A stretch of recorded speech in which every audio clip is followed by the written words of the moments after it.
Hey everybody, welcome to Stock Trading Pro. Today's episode of Stocks for Breakfast, we're going to break down whether or not it is the absolute wrong time to be buying stocks right now. And we're also going to talk about how to understand when it might be just a little bit better moment in time to find the best stocks to buy now. We're going to dive a little bit deeper into the Fibonacci retracement tool and keep it super simple. I like to keep things actionable. That's one of the biggest things that we do in our community.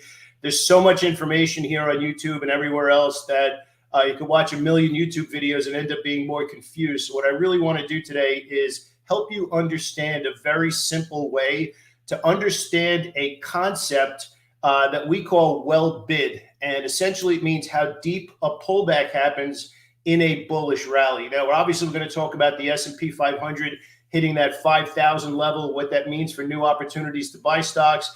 Is now the best opportunity to buy stock, or should we be waiting for a better risk reward ratio? That's really a big thing that we're going to dive into. So we have a ton of stuff to cover today. Obviously, it's Monday, a lot of economic data coming out this week, some important economic data that we're actually going to do a breakdown as well. And you're going to want to screenshot that part of what we talk about today because it's actionable, leading into what could influence the Fed and Jerome Powell to make their next decision. I think everybody pretty much is at the point now where they don't think anything's going to happen at the next one, but the one after that is when everybody's expecting rate cuts to start happening. So we want to kind of dive into the economic data, kind of level up our stock trading knowledge so that we can really understand all of the buzz around the economic data, and more importantly, how to use it, how to interpret it, and how that should affect profit-taking strategies. And that's really the bulk of what we're looking at right now. I think we have 5 swing trades on the board right now.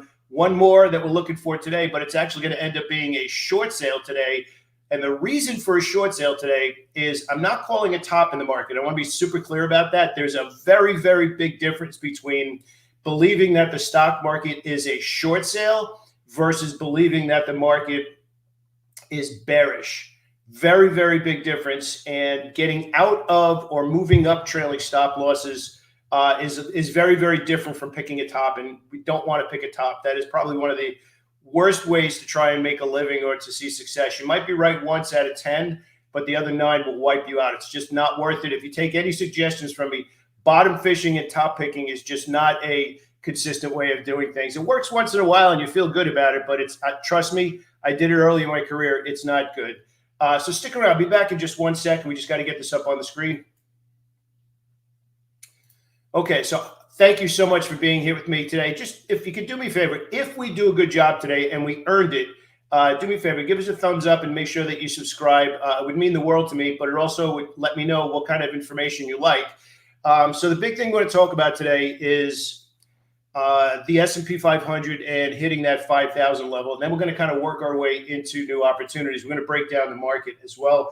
So you can see here the SPX is now over that 5,000 level. Came pretty darn close on Friday. Actually hit like right on that level, but today we actually kind of burst through. And now the question comes in, and we're going to use the SPY ETF here. The question comes in now, if we start to break down the market and we start to look at sector rotation, where are the opportunities? Now you can see actually here, technology across the board is green. Every stage of order flow looks pretty darn good. So the biggest thing I want to get across here is we are not talking about whether or not the market is bullish. We're not. The stock market is ripping. It's a 15-week rally right now. I think there was an article in the Wall Street Journal on Saturday we were going over on our weekend swing trade session where this is one of the largest moves without a decline, a significant decline in decades. Just absolutely amazing. So I want to tell you what I'm looking to do at this particular point and my level of aggression, so to speak, with looking for new opportunities. So at this point, obviously the stock market is bullish. There's massive buying pressure at this point. The bigger question right now, and to kind of get away from that fear of missing out, just do things in a logical way that makes sense, which is if I choose to buy stock right now, is the next likely move going to justify the risk on that new idea? That's kind of like the technical definition, but it really means if I accept risk, is the reward likely?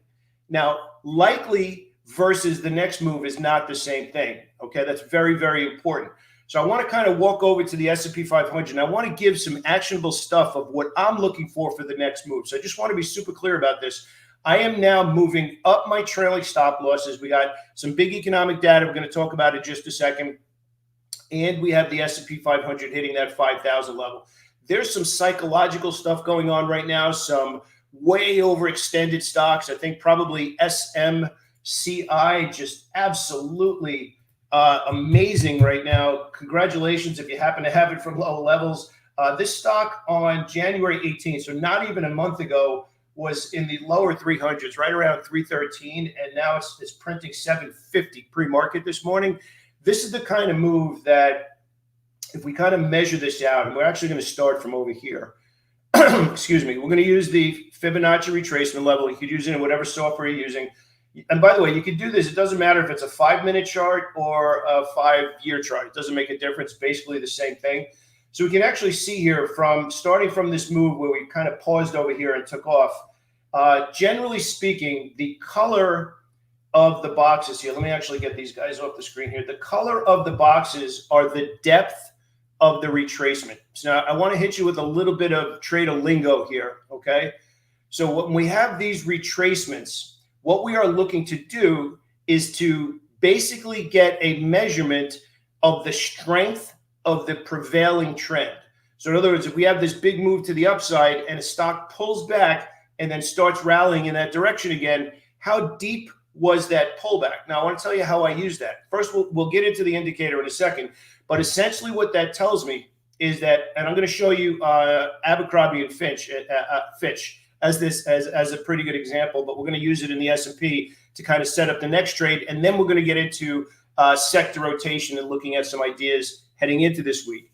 So essentially what happens is when there's buying pressure, there's usually a push and a pause, right? That kind of thing.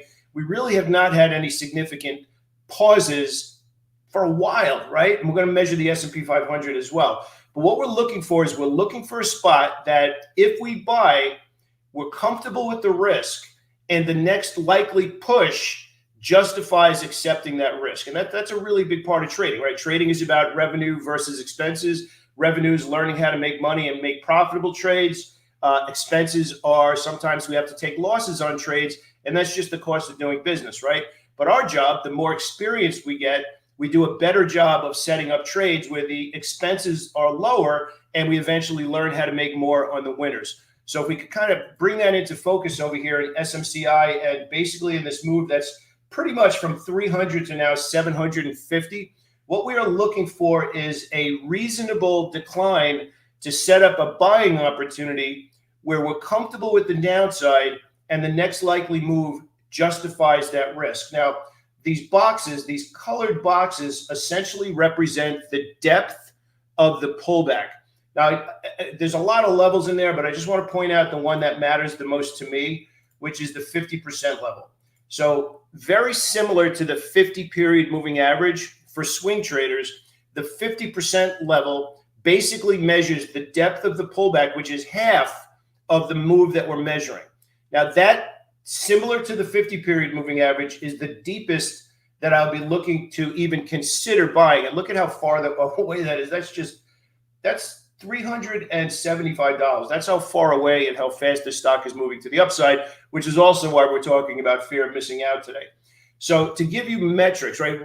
One thing that I want to point out here is, again, we're going to kind of talk about trader lingo here, and I hope you don't mind, because it's always kind of fun to be educated in a way that you actually understand kind of what you're doing and what you're talking about. So what we're talking about now is tape reading. Tape reading, by its very definition, and I get this definition 100% credit given to Linda Bradford Raschke. I probably got this at a New York Traders Expo in the late 90s, probably, where she basically says that tape reading is your stock is moving closer to or further away from a significant reference point. Now, that's a mouthful, right? But it basically means you have a spot and you're measuring the distance away from that spot. Now, you know how to read the tape already, because when you're in a trade, nobody knows that stock better than you. If it's going up or going down, you have a reading on that stock. What active advanced stock traders try and do is have those reference points before the trade so that they could then justify risk reward in the direction of that idea. So what Fibonacci levels do, or moving averages do for the same thing, is it's giving you a reference point for a pullback. Now, what's kind of cool about using Fibonacci's is they are, it's kind of these really convenient levels, 23.6% of a pullback, let's say 24%, 38%, and then 50%. So the thing I want you to write down is 50% is the deepest that I would ever consider buying a stock in the direction of that trend.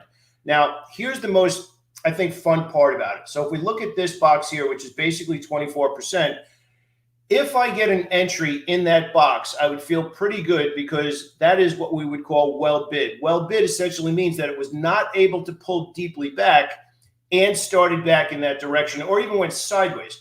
So essentially what that means is, if you could kind of visualize this, let's use Gavin as an example. So let's say Gavin owns a hedge fund and he really wants to buy a particular stock, and they're doing it slowly over time. Like they're accumulating that position over time. They're always going to have a bid in the market. They're not necessarily going to be paying up unless they need to, but they're going to have a bid in the market. They're going to be advertising for some of the shares that they want, and it's going to be a persistent buying pressure, but they're not necessarily paying up yet. So if the stock pulls back but can't go down, so in other words, it goes up and sideways versus up and pulls back, that means it's well bid if it goes sideways. And that's an easy way to recognize a stock that's under accumulation. Okay, just to use some really high level language. Okay, now again, there's a lot more to this. I'm just kind of giving you the high level so that you can actually use this right away. That's really a big part of what we want to do. So the shallower the pullback that resumes the trend, the better bid that stock is by institutions. They're actually holding the stock there. The deeper the pullback, they're letting it pull back because the demand is not as strong. We can still look for opportunities, but here's the big thing, and this is kind of really we get into win-loss ratio and position sizing, and position sizing is more important than win-loss ratio. Let's just get that out of the way very, very quickly. We get so many people that reach out. What's your win-loss percentage? It doesn't matter. As long as you have a good expectancy and have the right position size on bigger trades, better trades that have a higher probability, less shallow pullbacks, that's what matters. Having more shares on better ideas is what matters. You can have a 35% win-loss ratio and still have a really good, profitable month, quarter, year, whatever you want to call it, if you sized up and held longer on the good ideas. And you don't even need to size up, but that could skew it in your favor much bigger, even if you just have a way of managing profits correctly, kind of like what we're in right now with the market. Okay, so essentially what we're looking at in these levels in SMCI, for me right now, I'd be more comfortable looking for an area around here. So from 640 or higher, which is $110 less than where it is right now, we're basically resetting the optimal entry. That's really the biggest point that I want to get across. So what I want to get across here is this. We, on our channel here on Stock Trade Bureau, we talk about optimal entry and profit maximizer quite a bit. There's 4 parts of our system. There's order flow stacking, which is identifying institutional activity, and we try and shadow that. The second part is tape reading, which is determining, is the current price action in the time frame I plan to trade in the direction of the higher time frame, in the direction of that dominant order flow. That's a mouthful too, but I want to kind of stop and really make you understand what I'm talking about. So let's say you go into the day and you want to be buying a stock. Now, let's just use 2 very simple examples, okay? So let's say you're a day trader or a swing trader. If a stock is bullish, is it above today's opening price or VWAP, or is it below? So right now we're measuring bullish going into the day, but maybe right now it's below VWAP or below the open price, or however you decide to measure. Maybe there's stochastics or whatever. Is your reading on the time frame that you plan to trade matching the higher time frame dominant buying pressure?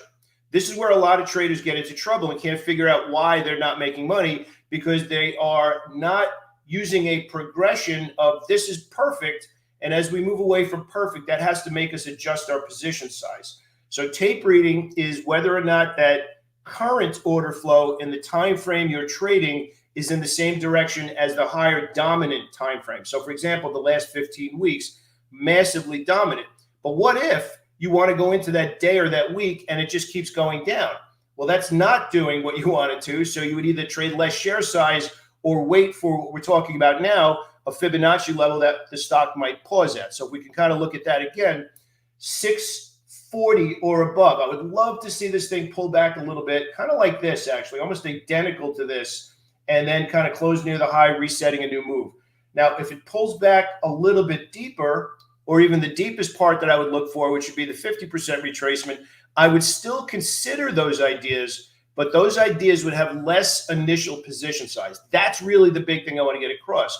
So when you're using a Fibonacci retracement tool, and I happen to like this one over moving averages to look for a new spot to buy, just simply because the visuals, it's like there's a level and there's a level and there's a level based on the trend that we're actually measuring.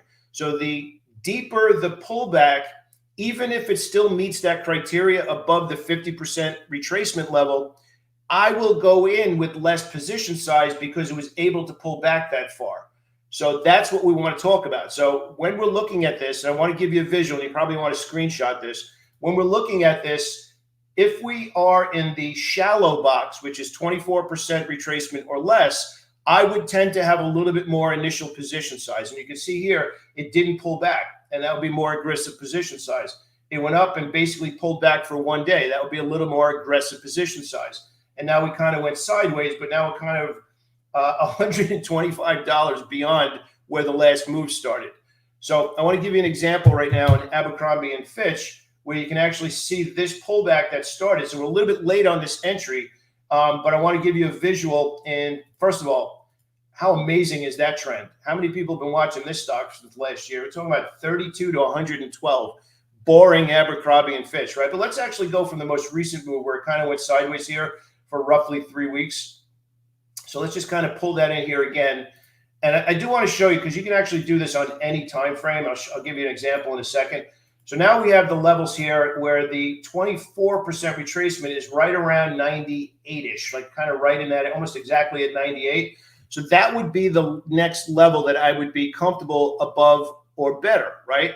Now, what's kind of cool about that is you can actually see that it rallied, pulled back, and had what a lot of people would know as a bottoming tail, or whatever candlestick language you like. And that bottoming tail is basically the new optimal entry above the least shallow pullback.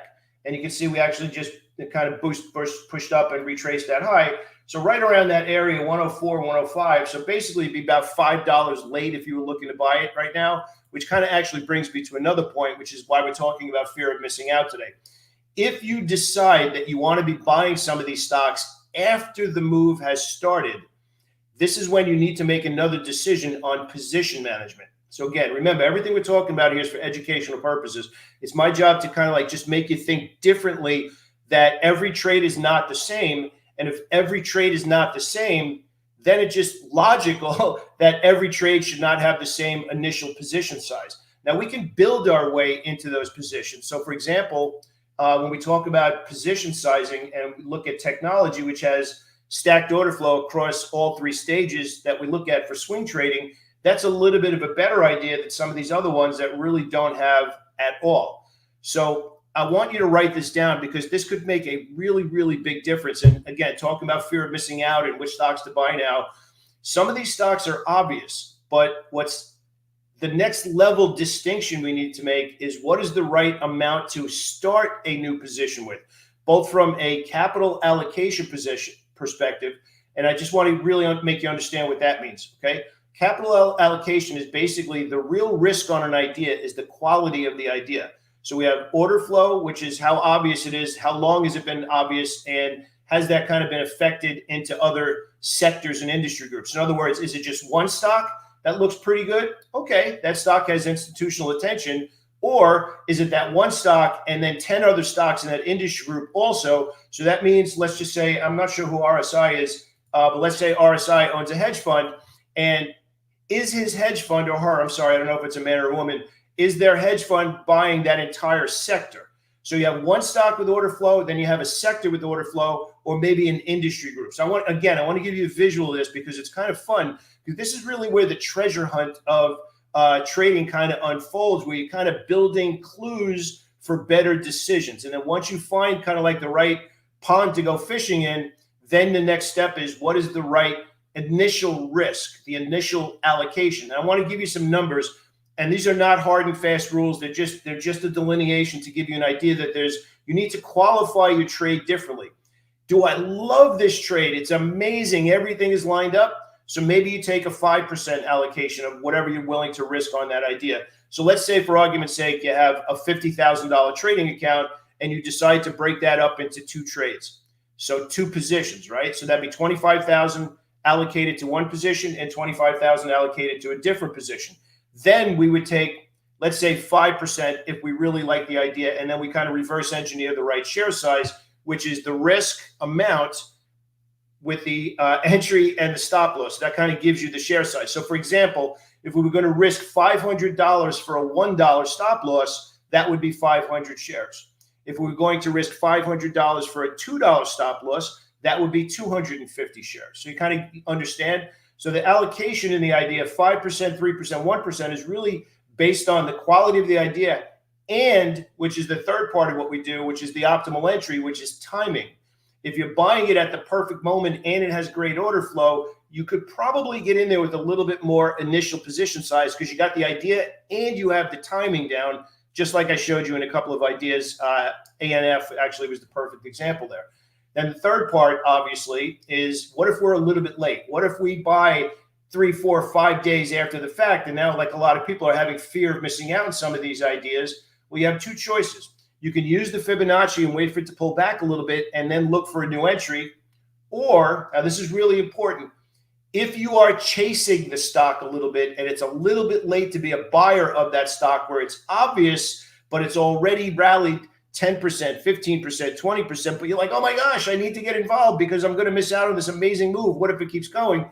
If you can admit that you're late, and for whatever reason, right, and it's rallying and it's taking off with you, like SMCI and NVIDIA and a whole bunch of other amazing semiconductor stocks right now, that would say the idea is good, but we're a little late. So that would kind of move us away from perfect, because perfect includes, are we getting it? Are we buying at the moment of the greatest risk reward? So in other words, the risk is justified because the next likely reward is pretty good, right? And I really hope that these simple terms are kind of like waking you up a little bit to just a different way of thinking about the stock market and trading stocks, because when you have to admit to yourself every trade's not the same, and it's just learning a little bit more to say, do I step on the gas or am I a little bit late, right? Those kinds of things. So as you work your way over it and away from perfect, your position size on the initial entry is just smarter to have a little bit less position size because it's already gone a pretty decent distance. So you're actually kind of expecting a pause, right? But I want to give you a little bit deeper insight into sector rotation. So part of what we do every day is we kind of break down the stocks that you can actually see here across multiple time frames. And then we take a little bit of a deeper dive into which sectors have the most stocks with stacked order flow. And obviously right now you can see technology with the biggest list. So that kind of works our way into which ideas have institutional attention, which would then translate into which ideas should I have attention on. Well, if the big money's buying it, why wouldn't I just join them? It's a lot easier. Then we kind of go up a little bit further up the chain. Once we know the sector we want to be looking at and then learn how to time our way into those ideas, then we could work our way into what is known as an industry group, and they can see that they're much, much more diverse. Now, these particular industry groups here, software application stocks and software infrastructure, have been very, very good. And in a way, though, I'm saying they're very obviously bullish, but giving us a little bit better entries than we might be getting in some of the semiconductor stocks. Even though the semiconductor stocks are strong, they've been kind of like flying without us, or you had to get in at a lower level and kind of work your way into the position. So I'm talking about semiconductor stocks now. I'm not talking about when they broke out. NVIDIA had probably one of the cleanest breakouts that we've seen in a long, long time, which was that $500 breakout, like right here after it was kind of going sideways for a while. This breakout level is the optimal entry, obviously, especially with the size of that candle and the volume that kind of pushed through there. So you can kind of visualize now, even if we just use NVIDIA from 500 and kind of go back to that Fibonacci retracement, we can get a pretty good feel of we're pushing and we're going sideways. We're pushing and we're going sideways. We're pushing and we're going sideways. So you can actually kind of visualize now what I just taught you about holding the bid is pushing and going sideways as opposed to pushing and going down, right? Very, very big difference. And we gapped, bullish gap, bullish gap, bullish gap, sideways, and now kind of going higher again. So for me personally, kind of within this window, we're talking about that would be where we would feel comfortable still being a buyer with conviction, for lack of a better way of putting it. And again, we're not talking about balance sheets and all that kind of stuff. That's a whole other video that we could be talking about, earnings reports and interpreting guidance and all that kind of stuff, PE ratios, EPS, whether they beat, expected, all that kind of stuff. All we're talking about right now is the most efficient way of recognizing the depth of commitment from somebody strong enough to push that stock up and hold it there. I don't care what you call it. I don't care if you call it smart money. It doesn't make a difference what you call it. The only thing that matters to us is have we recognized a stock that is pushing up and going sideways, which means somebody's holding it there, and then eventually they're paying higher prices. So what we just talked about with the Fibonacci tool is a way of recognizing price levels that will take that to the next level, which essentially means, don't you hate that phrase, let's take it to the next level? I hate that, but it kind of fit in this particular circumstance, which is it will tell us which levels we pull back to, and then that translates into what is an appropriate initial risk based on how far it pulled back. Now, what's kind of fun about that, again, if we go back to NVIDIA and a lot of these stocks, you can see they really have not pulled back that deeply at all, which until that changes, this is still a pretty good idea. Now, at this point, it's just a question of an optimal entry. Okay, so I just want to kind of get that in there. So moving on to some other ideas heading into today, and especially heading into this week, we're going to get into the economic data in just a second. But if we kind of work our way through, and we can take a look at some of the sectors and the. You know what, let me actually fix that. We get into the sectors and we take a look at what's going on for the last few weeks. Right now, we can see that healthcare and industrials have had the strongest order flow over 5-day period rolling. So this is kind of where, like I talk about going on a treasure hunt for looking for stocks to buy. There's multiple ways of hitting this. First, we want to look at our primary metrics in the market, which are obviously advanced decline, high low difference, and we have a proprietary one, 20-day breakouts versus 20-day breakdowns, and you want to see the consistency there. Then you want to work your way over into sector rotation over multiple stages of stacked order flow. Then we kind of work our way over into which sectors have the dominant amount of stocks with stacked order flow, and then only then do we start to look for opportunities. So if I could kind of give you a structure for how to put the pieces of the market together so that you can have absolute conviction that you understand what you're following. There is order flow. Is it dominant? And where is it dominant? Sectors and industry groups. And how long has that been going on? So we have 4 different stages of stacked order flow. Then there's tape reading, which is, am I timing my way? Is it going in that direction right now? So you have a pullback in a stock versus the stock is going up. If it's going up, it's already in motion. You probably want to be looking at those first, because a pullback can just continue to drip down. Then we talked about using a simple tool like the Fibonacci retracement tool to determine the depth of the pullback, which then helps you determine your initial risk in that idea. And then only then after these profitable trades end up unfolding, assuming that they are moving in our favor. Remember, there's trading losses and trading wins. Wins are the profit for our trading business. The expenses to run the business are losses. So don't beat yourself up if you made a good trade and it happens to be a losing trade. Doesn't always mean you did something wrong. That's just a part of running the business. Any business just happens to be trading losses are the business expense that we need to pay in order to run our business profitably, because you got to risk money to make money. That's just how trading or any business is in the real world. So, by the way, if anybody tells you they never have losses, sprint in the other direction. That's just not reality. So I want to do now is, now that we have kind of like a framework for what we're looking at, I want to go a little bit deeper now into some of the ideas that I'm looking at this week and I'm kind of game planning out this week. You might want to watch this more than once. If you want, you can screenshot it. But I'm going to go down the list of some of the ideas. First, I want to start out, though, with a really hot topic, which is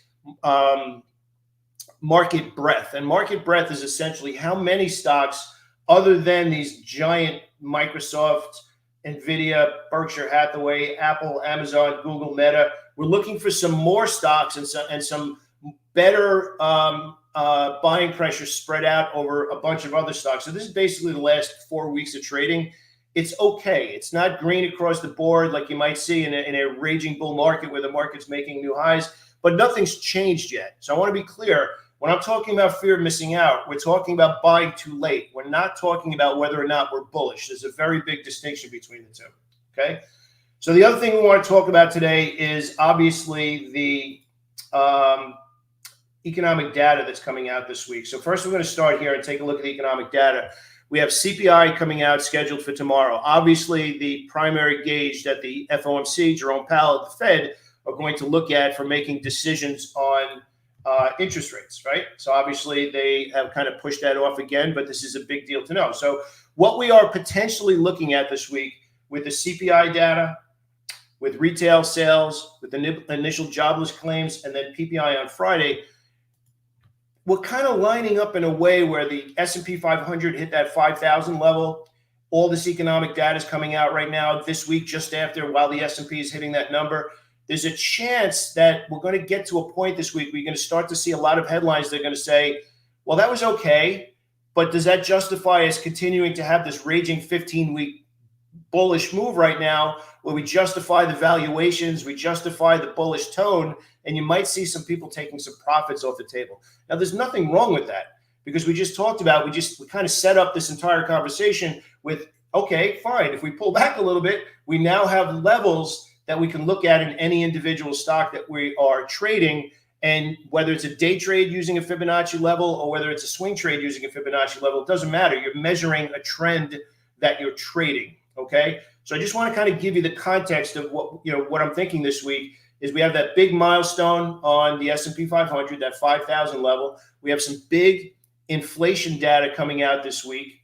And we also have manufacturing numbers coming out this week. So it's going to give us a little bit better pulse on the economy. So remember, you might have seen a few stocks last week that actually reported decent numbers, but kind of got clobbered after reporting those numbers. It's all expectations. It's what was expected and what actually happened. And how do those two things kind of hit together, right? So what I'm implying to watch for this week, or maybe not even implying, I'm explicitly saying what I'm watching for this week. If the numbers come in line, like that's the number, like CPI, PPI, retail sales, if those numbers come in line and are not blowing anybody out of the water with, oh my gosh, those numbers are crazy, that will be interpreted as good but slowing down, and that could be another catalyst for a little bit of profit taking. So I'm just kind of setting the tone because it's really more important to know what you're looking for and know what you plan to do than it is to predict. You don't need to predict. You need to say, that's what I'm looking for. Is it there?